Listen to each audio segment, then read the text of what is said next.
Hello, BookTube. We are continuing with my totally useless 2023 library tour. The library is changing as we go, so I have no idea why I'm doing this, except maybe to physically touch each of the books in my collection. Hold them up, show them to the camera. I guess there's some sort of archival worth in that. Plus, you all seem to be enjoying it. So we're moving on. We did a floor-to-ceiling bookcase of romance novels for the last few days.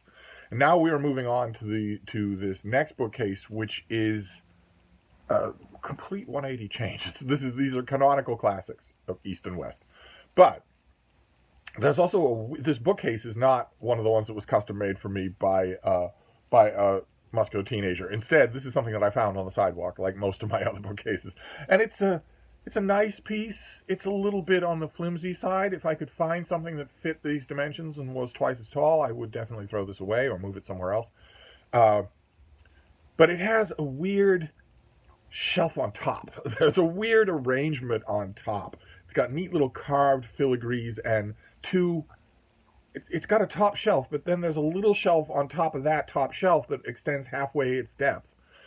So for the top shelf, you can't push books all the way to the back, and for the little shelf on top of that, it's very narrow. You can't put a hardcover book on top of there.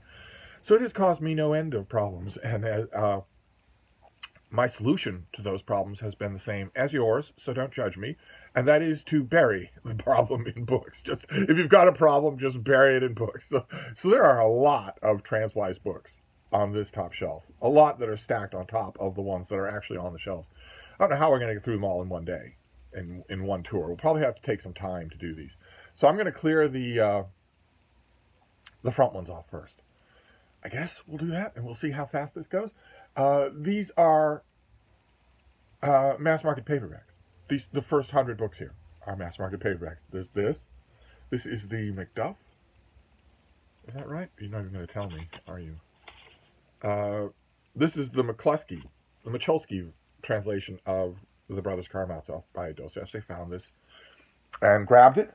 Of course, there is only one Brothers Karamazov translation that you will want in your own personal collection.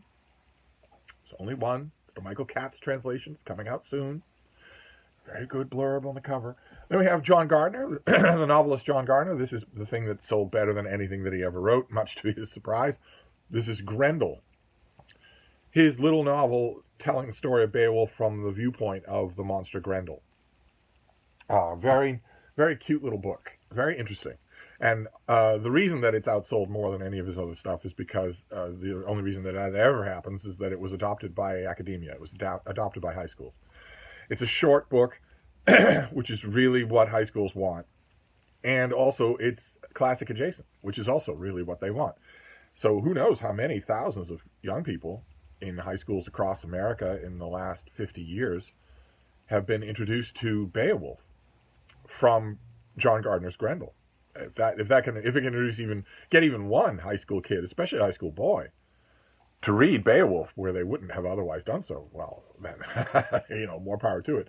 Then we have Carrie Holton's copy of the Magnum Easy Eye of Bram Stoker's Dracula. She wrote her name on the cover in pen, but I'm sure she's had ample time to regret that in hell. And this is, of course, Bela Lugosi on the cover of these old Magnum Easy Eye editions. They had numbers on the spine, and they had this colophon up there. They were really, really dumb and cheaply made, but I loved them. I absolutely loved them. I don't know why. I used to have all of them. Let's see here. Then we have the Signet Classic of Last of the Mohicans, with one N.C. Wyeth illustration there, but not all the rest of them. You'd have to go to the big Scribner Library, Last of the Mohicans, to get all of the illustrations. Okay, then we have all of Bruce Catton in mass market. These are his Civil War histories. We have Stillness at Appomattox, The Coming Fury, Terrible Swift Sword, This Hallowed Ground, and Never Call Retreat. All in these once upon a time instantly recognizable white mass market paperbacks. Just put them here. I guess because I don't have a place to put mass market histories anymore. Once upon a time, you needed a whole bookcase for such a thing, but not anymore. No one makes them anymore. So I guess that's why they're here, even though they kind of sort of shouldn't be. Then we have a writer's notes on his trade, an old Pelican mass market paperback about the art of writing that I go back to. Believe it or not, I do. Here's another Magnum Easy Eye edition. This is The Hound of the Baskervilles. This usual thing. These are not well made. They're very large type. That's why they're called Easy Eye editions. But it's not actual large print type. But they're not editions to have. They don't have an introduction. They don't have any notes. They don't have an afterword or forward. They don't have anything at all. I just have a sentimental reason for loving them. That's all. Then we have Puffin Classic. This is Rosemary Sutcliffe, The High Deeds of Finn McCool. Don't know that I've ever seen this in any other edition than this. There are the Two Hounds of Finn McCool. Can any of you name the Two Hounds? These are great Irish folklore stories. We have Bruce Bliven's mass market paperback, another mass market paperback of history, The Battle for Manhattan. And this is accompanied by a very good map. Let me see if I can find that map. This is a story of the British invasion of Manhattan and George Washington's retreat from the island. Yeah, I don't know if you can make that out, but this has the action and also it has a map of what the landscape looked like and also a map of what the landscape currently looks like. So you've got them overlaid in red. You've got the major streets that you can see running where they're running now as opposed to what the landscape looked like then. And Bliven takes you through every moment, every day, every hour of Washington's grudging, slow, methodical retreat down the island of Manhattan.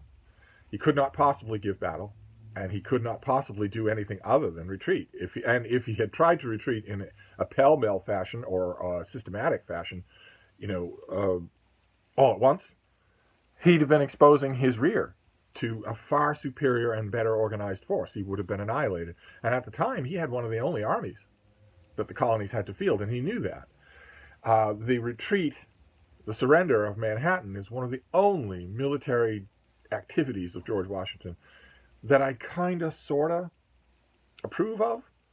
But even there's no hope for it because he didn't want to do that. Most of the reports that we have him wanting to mount a straightforward, straight-up, face-to-face attack against the British, which he would certainly have lost. His whole army would have been encircled and annihilated. But anyway, I'm sure that Washington apologists would say that he never wanted to do any such thing.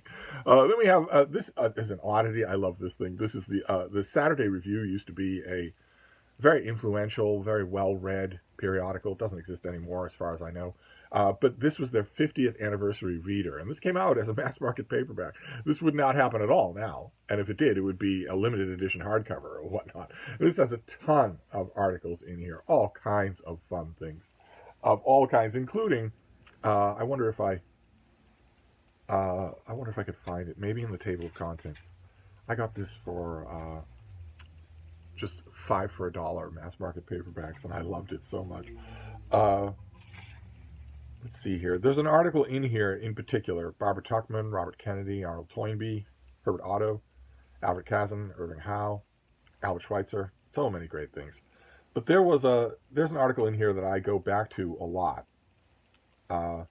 Sherwood Anderson's story in here, So You Want to Be a Writer, his piece in here. Sherwood Anderson's not read anymore. I'm sure there's no anthology of his that's available. But So You Want to Be a Writer is something that if you're a writer, you will argue with it. You will definitely argue with it.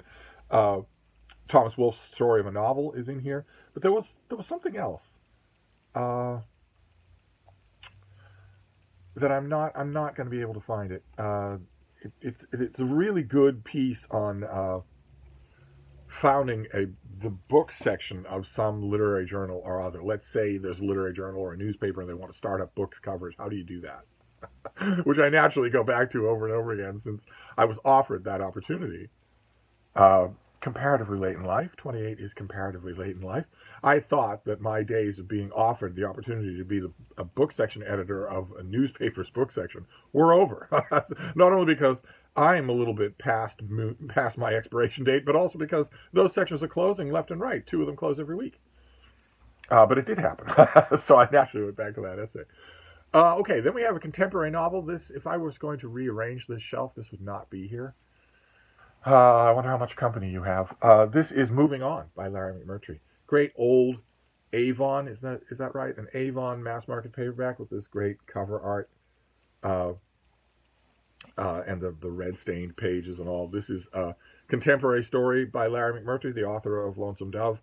It is incredibly good, just an incredibly powerful, heartfelt, moving novel. It completely puts to rest any sort of tittering insinuations that McMurtry is a misogynistic writer. I've argued many times before that people who say that about, for instance, his other great masterpiece, Lonesome Dove, simply haven't read the book. They don't know what they're talking about. But this lays that to rest completely, and also is the only other thing that Larry McMurtry wrote that is as good as Lonesome Dove. He is one of those annoying Tolstoy Homer figures who wrote two towering masterpieces. It's really kind of annoying. Sometimes you'll get people like that. Most people have the decency to write one towering masterpiece and then drop off the twig or subside into obscurity on the Upper West Side, ranting at deli owners. But every once in a while, an author will come along and write two great masterpieces. As if the hill didn't feel hard enough to climb for aspiring writers anyway. But then you have Larry McMurtry comes along and writes Lonesome Dove and Moving On. Homer writes the Iliad and the Odyssey. Tolstoy writes War and Peace and Anna Karenina. Well, Virginia Woolf writes To the Lighthouse and Mrs. Dalloway. And so on and so forth. It's very annoying. But it shouldn't really be here. I mean, if this is canonical classics, much as I would love it, Moving On is not a canonical classic, and certainly neither is this next one. This is the old mass market paperback of I, Judas, by the mega best-selling author who's now not known at all, Taylor Caldwell.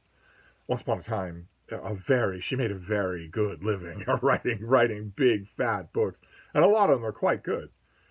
They're out of print. I believe they will stay out of print. And here, with Jess Stern as collaborator, this is a novel told a novel of the life of Jesus told from the point of view of Judas, who is infinitely sympathetic in this book, but not completely exonerated. And it's really, really good. It really is. It engages in a little bit of, this came out in the 70s, is that right? 1977. It engages a little bit of the New Age spiritual woo that had its heyday in the 70s, and a heyday that I fervently wished in the 70s was also its last stand. So there's a bit of spiritual woo in the book that's attached to Jesus, and I could put up with that with a lot more equanimity if that spiritual woo had not returned in the 21st century, but it has. It's not only returned in the 21st century, but it is institutionalized now. It has been embraced by academia. No idea what to do about that. If it's embraced by academia, it's probably not going to be a fad that goes away anytime soon. So I don't know. I wish that it hadn't returned, but it's not going to spoil a reread of I, Judas. I'm sure that I will reread I, Judas in the next year or two.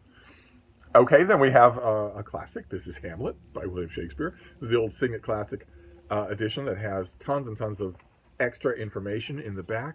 These, I love them. I once had a whole shelf of them. Don't know why I got rid of those. They're not made anymore, at least in these mass markets. They were very distinctive looking. They all look like this with original artwork on the cover. And I got this one just because this is the permapress. This is what some schools do this to mass market paperbacks in order to make them more durable for one class after another of students.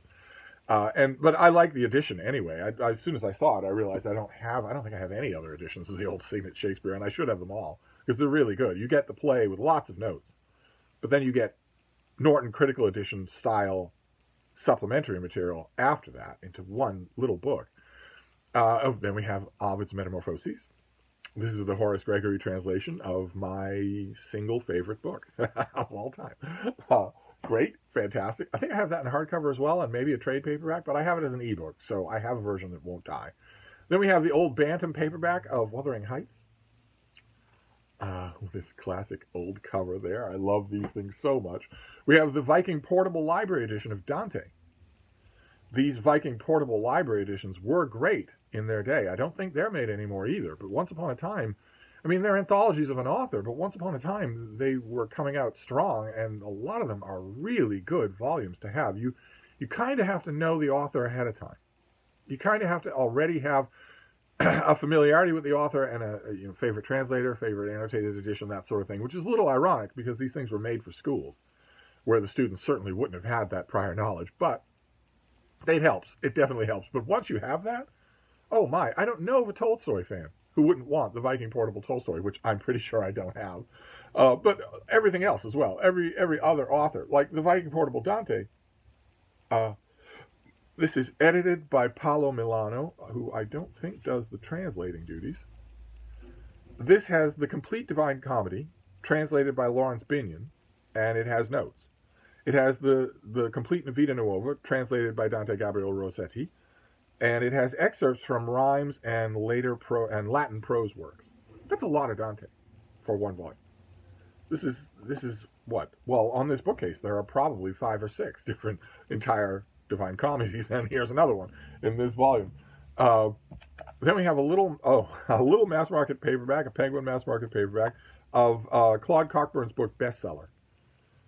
He studies a few bestsellers from eons past, from previous generations, and rereads them, tries to determine what spoke to the people about them, and gives you a little history of their publication history, a little stuff about their author and about the cultural background of their stories. That, of course, is the Shake, one of his primary focuses of study here. A book that sold unbelievable, just sold unbelievable, completely forgotten today. But once upon a time, it was. Oh. Anyway, this is a thin book, and it's also an old book. This came out in the 1960s, I think, 1972. We could really stand to have another book like this, but unfortunately, it would be infused with academia. If it were done today, it would be unreadable, which is a shame. We could really stand to have someone write an entertaining volume like that. The closest thing that happened after that was Gore Vidal, who did a famous essay where he looks at the books on the bestseller list and talks about them. But it's in the United States, but it isn't long. It isn't a book. Then we have an Oxford World's Classic edition of Anthony Trollope in honor of his centenary. They did virtually everything of his, certainly all of his fiction, but they also did his autobiography in uniform mass market yellow paperbacks. And again, once upon a time, I had them all. I don't anymore. I wish I did. But this is Cousin Henry. There's the pusillanimous little puke on the cover there, a relatively thin Trollope novel. Then we have this thing. This was presented to me by a little free library. I grabbed it. It's my favorite Shakespeare play but one. This is Julius Caesar, with an original cover artwork there. Just a dorky little paperback. Doesn't have much or anything in the way of support, whatnot. Has a historically inaccurate cover. All the usual things that you get. Just a little paperback of Julius Caesar. Oh, all right. Then we have Edgar Rice Burroughs. We have the Barsoom Tales of Edgar Rice Burroughs, with duplicates, it seems like. Oh no, not only does it not have duplicates, but it doesn't have number 1. I wonder where the Princess of Mars got to. Oh my, oh my, this needs so much reorganizing. These old Ballantine, Del Rey. These were Del Rey paperbacks with these original cover artworks and the numbers and the big header there saying the Martian Tales of Edgar Rice Burroughs. That is the big masthead thing there, and then the title of the book below that. So here you have Gods of Mars, then Warlord of Mars, and these wrap around to the other side. Then Thuvia, Maid of Mars, my favorite of the Martian novels. These are not the only copies of this particular set that I have, although I'd grab another set if I saw it. Where did we leave off? 5. Let's do the Chessmen of Mars. Then 6, Mastermind of Mars. Then we have 7, A Fighting Man of Mars, also a big favorite of mine. I absolutely love this one. That is 7. Then let's do 8, Swords of Mars.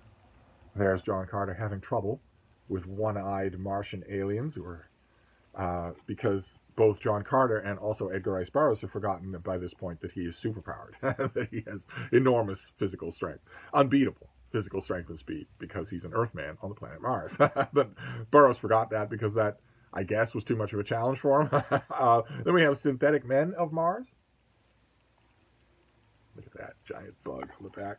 That's 9. Then 10 is Lana of Gathol, another huge favorite of mine. It's a weird curiosity that people have pointed out to me over the millennia. which is that my favorite John Carter of Mars novels usually are the ones that don't have John Carter in them, or not much. They usually involve just ordinary Martian fighting men. And then number 11, John Carter of Mars, with this gorgeous cover. Just gorgeous wraparound cover there. Amazing. So we have all of those. That's great. Those aren't canonical classics, but they bloody well should be. Oh, all right. Well, we have another one. This is not a canonical classic. It should be. This is Rusty Barnes' Reckoning, a novel called Reckoning. But a group of boys in the South who find a body. They find a woman alive in a bog, and they take her home. They don't know what to do with her. You know, they're inexperienced in the world. They find her. They take her home, and of course, a whole story flows out from there. This is beautifully, beautifully done.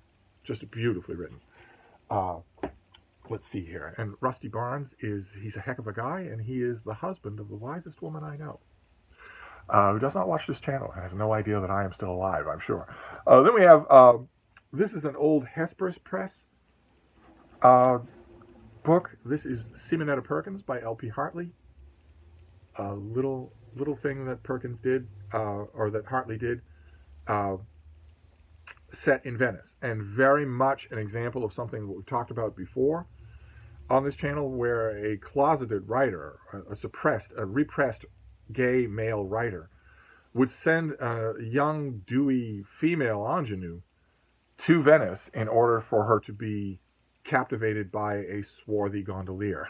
And the point of such books, Hartley isn't the only one who does it, that description should be reminding you of another book. The whole point of it was that the author is the dewy young ingenue. The reader can miss it completely. This was a way for a number of people to write books like this in a time when they couldn't otherwise do it, when they couldn't make a male stand-in for themselves and do that sort of thing. This is absolutely wonderful, but then Hartley is wonderful, and he is forgotten. He is not remembered. He wrote a much bigger book than this that is fantastic. I wonder what the biography even says about him. L.P. Hartley was a prolific story writer, reviewer, and novelist. His reviews have never been collected, as far as I know. Never. And a lot of them were for English London periodicals who would still have them in their archives. I just don't think anybody's bothered to do it. He is best remembered for The Go-Between, which was later made into a highly acclaimed film. And The Go-Between might still be in print. It might be a Penguin Modern Classic or something like that. It was for this work that he received the Heinemann Foundation Prize for the Royal Society of Literature. He was also awarded the James Tate Black Memorial Prize for the third part of his trilogy, Eustace and Hilda. And the trilogy, Eustace and Hilda, is brilliant. A big book. And totally gone now, but and this thing is too. But this is a great author, in other words, who's been forgotten. Kind of annoying. Then, all right, so these are trade paperbacks. These last three have been trade paperbacks, which is kind of against the rules here. This is an old paperback of A Room of One's Own by Virginia Woolf. Slim thing here. It really doesn't belong with the other mass market paperbacks. I should set it aside and do something about that. We're at 23 minutes. What about if we move on to the other Transwise books, the ones that are on top of the little shelf? And that'll leave us just the normal shelves to look at. Let's see if we can blast through that. So we have an old Bantam classic of David Copperfield. Just found this in perfect condition, as opposed to the battered old copy that I had of the same book. But this is like the day it came off the printing press. So I will be replacing the other one. Let's see here. We have an old Bantam mass market paperback of The Cruel Sea by Nicholas Montserrat, one of the great World War II novels. Fantastic story, just a fantastic book. Let's press on here. We have this, a little, who did this? Avon? Yes, a little Avon classic of A Shropshire Lad by A. Houseman. There's Wilson right there. This is just a tiny little thing, just a poem on every page. These things are remarkably sturdy. They were cheap. This was, well, I don't know, but this was cheap. This was a couple of shillings, I bet, or no more than that. And yet they hold together well. They really do. Then we have a mass market of P.G. Wodehouse. This is Much Obliged, Jeeves. I once upon these orange spine P.G. Woodhouses, I once upon a time had them all. Not only Jeeves and Worcester, but everything else as well. I don't anymore. I have only a couple of them. Very annoying. Okay, we have a beloved mass market paperback, probably the most beloved thing on this shelf. This is Eliot S. The S stands for surprise. Magan. This is Superman, the Last Son of Krypton, which has photographs black and white photographs from the movie, the Salkind Brothers movie. But the plot line of the book has little to do with the movie and is really just a prose Superman story. And I love it. I love it. I grab it whenever I see a copy.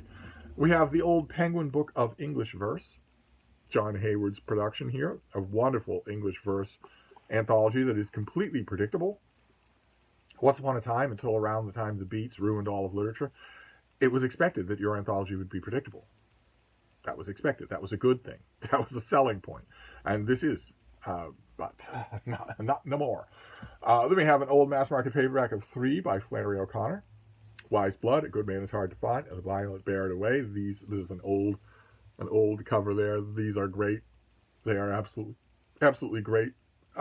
If you find, these 3 have been printed in one volume for many, many years. If you find it and you don't know anything about Flannery O'Connor, be prepared for a reading experience unlike anything you have ever had before. You're going to love it. You might not be able to tell your friends that you love it, but you will love it. Okay, then we have a great novel of the 20th century that no one has ever heard of. No one's ever read it.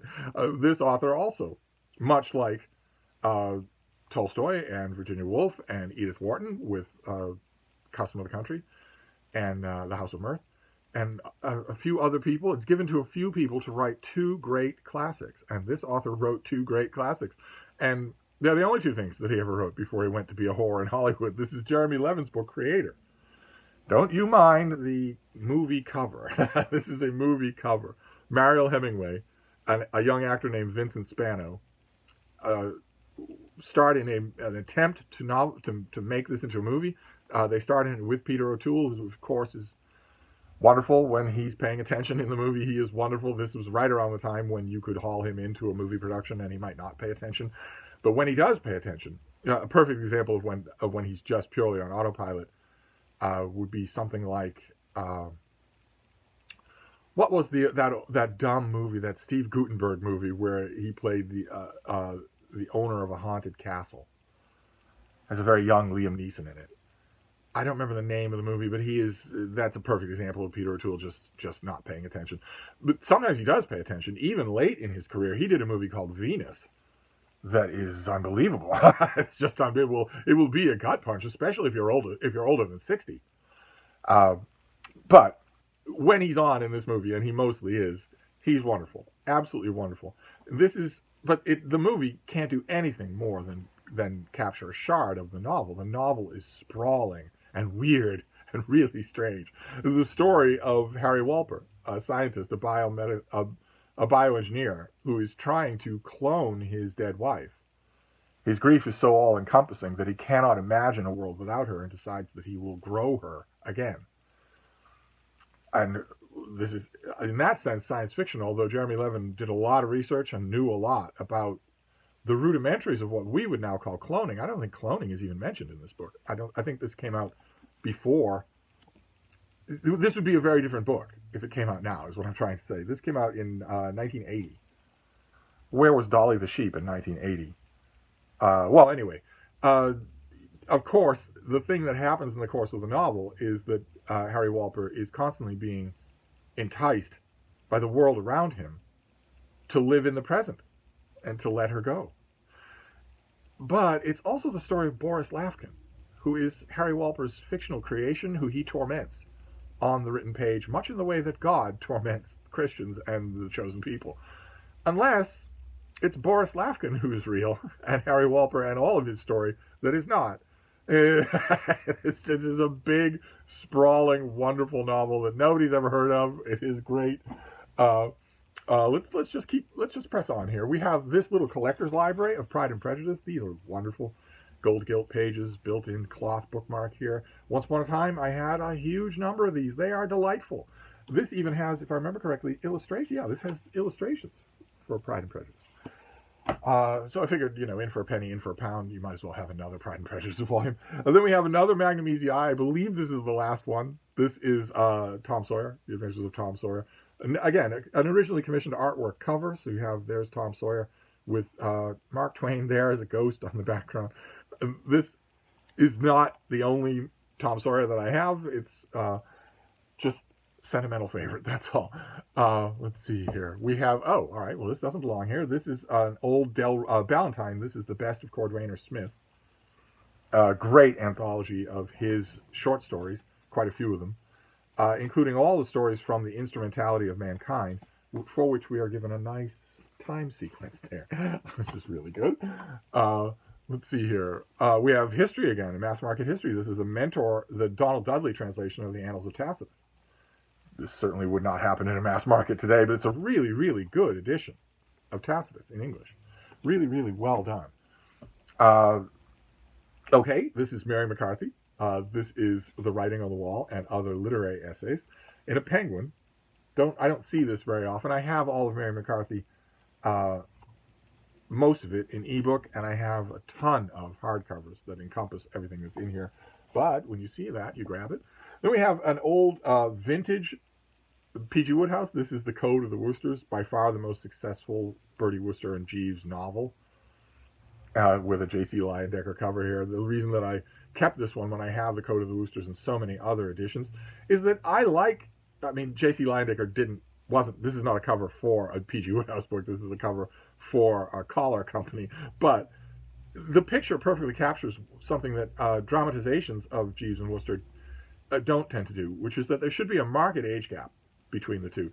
I'm not criticizing Hugh Laurie and Stephen Fry. Their version of Jeeves and Wooster is great, but they're the same age, and they shouldn't be. That adds elements that I think are better left just removed, and you can remove them by having a great performance. Stephen Fry as Jeeves is a great performance, no matter what Christopher Hitchens said. Or you can remove it, ab ovo. You can just remove it completely by having Jeeves be older. Bertie Wooster should be a young man. He should be, just just having been thrown out of Eton or whatever. And Jeeves should be older. He's gone through many employers. But this is a terrific story, absolutely fantastic, about a feckless social gadabout who has more money than does him good, and his omniscient problem-solving valet. Then we have a Bantam mass market paperback of Look Homeward, Angel by Thomas Wolfe. There's an angel on the cover there. Angels are very important. Carved angels are very important in this novel. This is a fantastic book.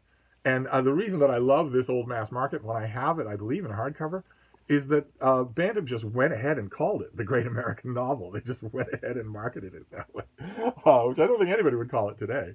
Then another Bantam piece of fiction. This is The Last Hurrah by Edwin O'Connor.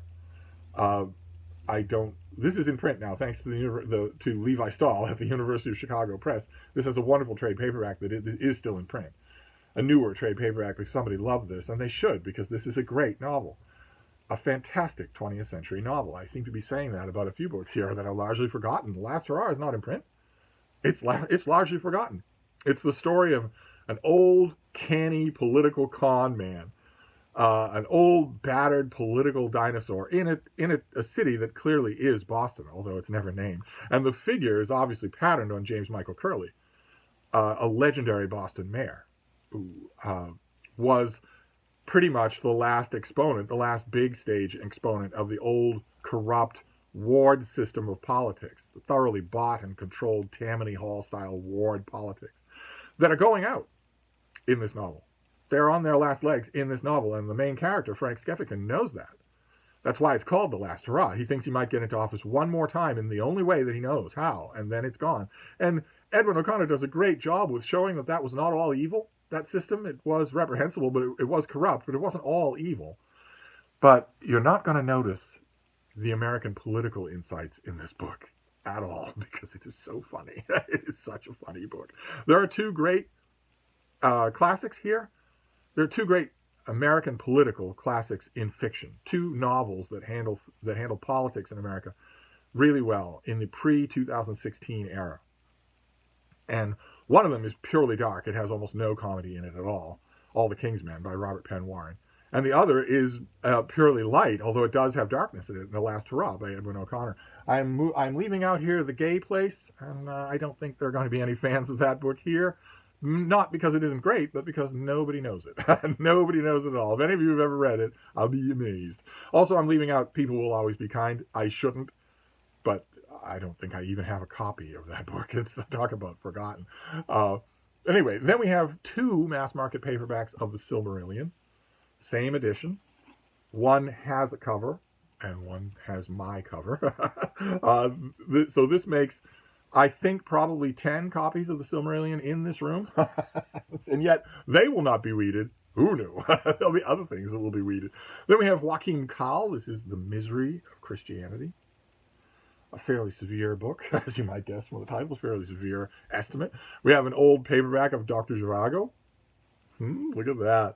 No falderall at all. Just the great novel that was suppressed in Russia, praised as a masterpiece throughout the free world. And some of you will remember I did a chat with Zach from the Brattle about Zhivago and its tortured print history. Fascinating discussion. I'll try to remember to link it down below. Then we have a few more. I've only got a few more books here, so this is going to go a little long. We'll get rid of these transwise things. We have a few more Viking Portable editions, because these are great. These were fantastic to have. We have the Viking Portable Coleridge, which the Dante volume has almost everything that he wrote. This has almost everything as well. We have the Viking Portable Chaucer. Is this the? This is not the Neville Coghill. This is somebody else translates this. Oh, it says it right there on the cover. Theodore Morrison. So let's get a flavor for what kind of a job he does. What kind of a job does he do? Let's read the famous opening bit of the general prologue and see what he does. As soon as April pierces to the root the drought of March, and bathes each bud and shoot, through every vein of sap with gentle showers, from whose engendering liquor springs the flowers, when zephyrs have breathed softly all about, inspiring every wood and field to sprout, and in the zodiac the youthful sun his journey halfway through the ram has run, when little birds are busy with their song, who sleep with open eyes the whole night long, life stirs their heart and tingles in them so, then people long on pilgrimages to go. I've heard worse. Let's see here. Then the Viking Portable Shakespeare. There you go. This has a few plays, 7 complete plays: Hamlet, Macbeth, Romeo and Juliet, Julius Caesar, A Midsummer Night's Dream, As You Like It, and The Tempest. And then passages from lots of other plays and the sonnets and whatnot. Wonderful Shakespeare volume. Again, probably the 10th volume of Shakespeare in this room. What do we have here? Oh, okay. This is the Rand McNally Guide to Boston and its environs, but it's from 120 years ago, so a lot has changed. I opened it right to them. That is the Boston Public Library. If you are going, you will not be wearing a hoop skirt, but I hope you won't be. But if you go up the main door, the door of the Boston Public Library that says free to all, if you go out in the main door and you walk up these marble steps, you will walk between 2 lions. Then you keep going up these steps until you get to this portico right here, and the wall behind that portico. Behind that portico is Bates Hall. So you can go in the doorway there and go to Bates Hall on one end. You can go down the other end, go down the doorway there, and go to Bates Hall. And these things are not covered over anymore. These big sections of the wall are painted now. This is a bit of a collector's item in an unvaluable kind of way. Then we have Saikaku Ihara. This is Comrade Loves of the Samurai. I have this in the only 2 English translations that I think exist. This has nice little woodcuts in it. This is a collection of stories of samurai and their boy lovers, their teenage lovers. Why it isn't better known today, I have no idea. Maybe the samurai would be called groomers. I have no idea. The stories are fascinating, though. Quite a few of them are fascinating. Quite a few of them are touching. And then, believe it or not, we are at the last book on this shelf here. This is another Oxford World Classics of The Way We Live Now by Anthony Trollope. Big, fat novel of his that is so good. Just so good. And there we go. We did it. We got through all the Transwise books. Took a little longer. But now we are down to the books on shelves. And it's very annoying. I can't really show it to you. I've got a row of mass market paperbacks on the one level, and then a row of mass market paperbacks on the other level. But behind the row of mass market paperbacks on the bottom level is just empty space, because there's a little shelf, and there's no way to put things in there unless I were to stack them sideways. and then there'd be no way to get at them. That's it's an odd thing. This bookcase is a little bit on the vulnerable side. I would get rid of it or move it out of this room if I could find something that worked. That was of a different size. But anyway, I'm going to wrap this up for now. It's gone on quite long enough, and I will see you soon. Thank you, BookTube.